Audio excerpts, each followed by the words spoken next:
প্রিয় ভাইয়েরা আমার, আলোচনার সর্বশেষ অংশে বেদনাদায়ক একটি কথা আমি আপনাদের সঙ্গে শেয়ার করছি। সেটা হলো, আমরা তো আরামে একদম অবলীলে, কোনো ভয় নাই, নির্ভয়ে আমরা জুমার সালাত আদায় করার জন্য বাংলাদেশের খরতল পূর্ববারা জামে মসজিদে হাজির হয়েছি, ঠিক না?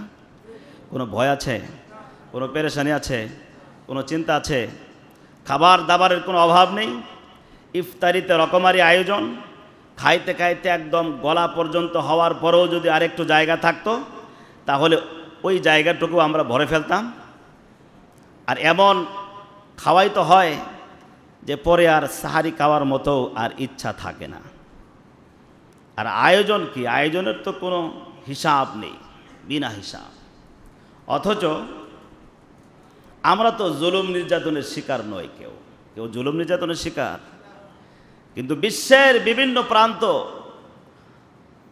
এমন মাজলুম ভাই ও বোনেরা, তাদের প্রত্যেকটা মুহূর্ত, রমজানের প্রত্যেকটা মুহূর্তও পার করছে ছটফট করে। আহাজারি আর আর্তনাদের চিৎকারে তাদের আকাশ ভারী হয়ে উঠতেছে। কিন্তু আমরা কি তাদের কোনো খোঁজ খবর নিতে পেরেছি, সক্ষম হয়েছি? আমরা তাদের পক্ষে কি অবস্থান নিয়েছি? আল্লাহ পাক যদি জিজ্ঞাসা করেন, আমাদেরকে যদি জিজ্ঞাসা করেন আল্লাহ তাআলা যে তোমার অমুক মুসলমান ভাই পিপাসায় কাতর ছিল, কেন তুমি পানি পান করাও নাই? এক হাদিসের মধ্যে তো এটা পরিষ্কারই এসেছে, আমি পিপাসার্ত ছিলাম, তুমি আমাকে পান করাও নাই। আমি ক্ষুধার্ত ছিলাম, আমাকে তুমি খাওয়াও নাই। আমি পীড়িত ছিলাম, আমার সেবা শুশ্রূষা তুমি করো নাই। বান্দা বলবে, কিভাবে আল্লাহ, আপনি তার আহকামুল হাকিম রব্বুল আলামিন, আপনাকে পানি পান করাবো কিভাবে? আপনাকে খাওয়াবো কিভাবে? আপনাকে সেবা করবো কিভাবে? আল্লাহ তো তখন বলবেন, প্রশ্ন যে আল্লাহ করবেন নবীজি হাদিসে জানাই দিয়েছেন আগেই। আল্লাহ বলবেন, আমার অমুক বান্দা পিপাসার্ত ছিল, তাকে পান করাও নাই। আমার অমুক বান্দা ক্ষুধার্ত ছিল, তাকে খাওয়াও নাই। আমার অমুক বান্দা অসুস্থ ছিল, তুমি তার সেবা শুশ্রূষা করো নাই। তাকে যদি পান করাইতে আমাকেই পান করানো হতো, তাকে যদি খাওয়াইতে আমাকেই খাওয়ানো হতো, তাকে যদি তুমি সেবা শুশ্রূষা করতে আমাকেই করা হতো। তো আল্লাহ যদি জিজ্ঞাসা করেন, ওই মাজলুম আমার বান্দারা তোমাদের তো ভাই ছিল, ইন্নামাল মুমিনুনা ইখওয়া, মুমিনরা তোমাদের ভাই, তারা তো তোমাদের ভাই ছিল, তাদের পক্ষে তোমরা কি করেছ? কি জবাব দিবেন বলেন? জবাব দেন, এখনই জবাবটা দেন তো দেখি। আল্লাহর সামনে কি জবাবটা দিবেন, ওই জবাবটা এখন দেন, দিয়ে সবাই এক কণ্ঠে একসাথে দেন। ওই সময় তো একসাথে দিতে পারবেন না, এখন দেন। কি জবাব দিবেন বলেন? সন্তান হারা মা আর্তচিৎকার করতেছে। বিশ্বের বিভিন্ন প্রান্তে মুসলমানরা মাজলুম, শুধু মুসলমানরা, আর কেউ না। কেন এই পরিস্থিতি তৈরি করা হলো? আমাদের দোষের কারণে হয়েছে। আমাদের মধ্যেই বিশ্বাসঘাতকে ভরা, আমাদের ভিতরে ভিতরে ইহুদি খ্রিস্টানদের দালাল ভরপুর হয়ে পড়েছে। এদের কারণেই আজকে আমাদের কপালের ভিতরে নির্মম জুলুম আর নির্যাতন আমরা সহ্য করতে বাধ্য হয়েছি। এই দালালগুলাকে বের করে গণপিটুনি দিয়ে তাদেরকে নির্মমভাবে ওই রকম জুলুম করা দরকার। এই দালালদের কারণে আজকে এই অবস্থা। আজকে বিশ্বের মধ্যে যারা নেতৃত্ব দিচ্ছে, আমি আজকের এই আমার জবান থেকে আমি পরিষ্কার করে বলছি, বিশ্বের মধ্যেও যারা দালাল, এই বিশ্ব দালালদের কারণেও আজকে আমার ফিলিস্তিনের মুসলিম ভাই এবং বোনেরা, এমনকি নিষ্পাপ শিশুরা তাদের জুলুম থেকে রেহাই পায় নাই। এই বিশ্ব দালাল যারা, দালালের তো কোয়ালিটি আছে, একদম টপ টু বটম দালালদের কারণেই। আর দালাল ইহুদি খ্রিস্টানদের মধ্যে দালাল নাই, এই দালাল আমাদের মুসলমানদের মধ্য থেকেই তারা তৈরি করেছে।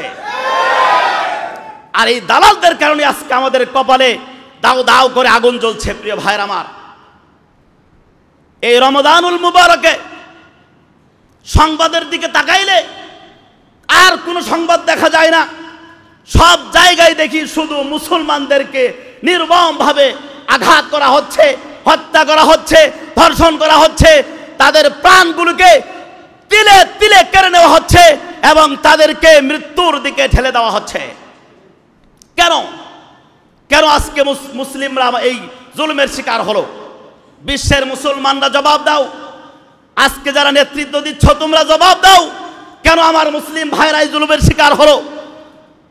তারা এক হয়ে মুসলমানদেরকে এই রকম ভাবে আক্রমণ করে হত্যা করছে, আর তোমরা বসে বসে ইফতারের সময় রকমারি আয়োজন করে আর শরবত খাচ্ছ। আল্লাহর কাছে জবাব দিতে হবে। প্রিয় ভাইয়ের আমার, এখন আমরা কি করব? আমাদের করণীয় কি? যদি আমরা এখন কিছু নিয়ে বের হই, তাহলে আমাদেরকে জঙ্গিবাদ নাম দিয়ে জেলখানার মধ্যে ভরে রাখবে। কয়েকদিন আগেও একটা সংবাদের মধ্যে দেখলাম, এক ভাই মদিনা ভার্সিটি থেকে পড়ালেখা বাদ দিয়ে আরাকান মুসলিমদের সহায়তার জন্যে অস্ত্র হাতে নিয়ে ঝাঁপিয়ে পড়েছিলেন তাদের সহযোগিতা করার জন্যে। তাকেও নাকি গ্রেফতার করেছে বাংলাদেশে। তো যাবে কোথায়?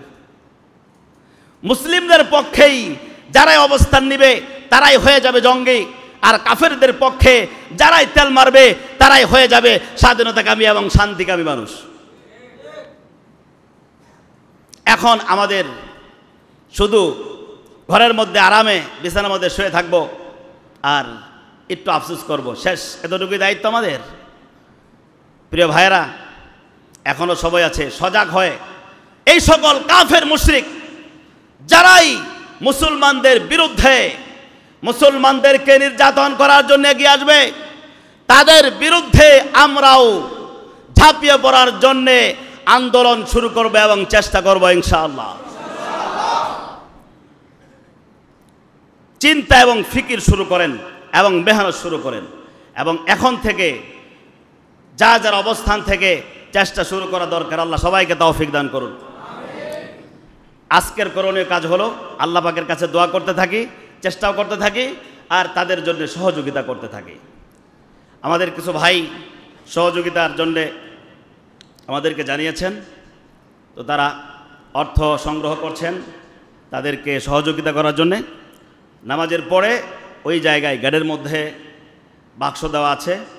আমরা যে যা পারে সেই মাজলুম ফিলিস্তিনি মুসলমান ভাইদের জন্যে আমরা সহযোগিতার হাতকে সম্প্রসারিত করব ইনশাল্লাহ। নামাজের শেষে আমরা যাওয়ার সময় দিয়ে যাব, সবাই বাক্সের মধ্যে সবাই দিয়ে যাব। আর এই পর্যন্ত যে কথাগুলো কোরআন এবং সুন্নাহ থেকে আমরা শুনলাম, আল্লাহ পাক আমাদের সবাইকে আমল করার তৌফিক দান করুন এবং রমজানের প্রত্যেকটা মুহূর্তকে কাজে লাগানোর তৌফিক দান করুন। আমিন। ওয়া আখিরু দাওয়ানা আলহামদুলিল্লাহি রাব্বিল আলামিন।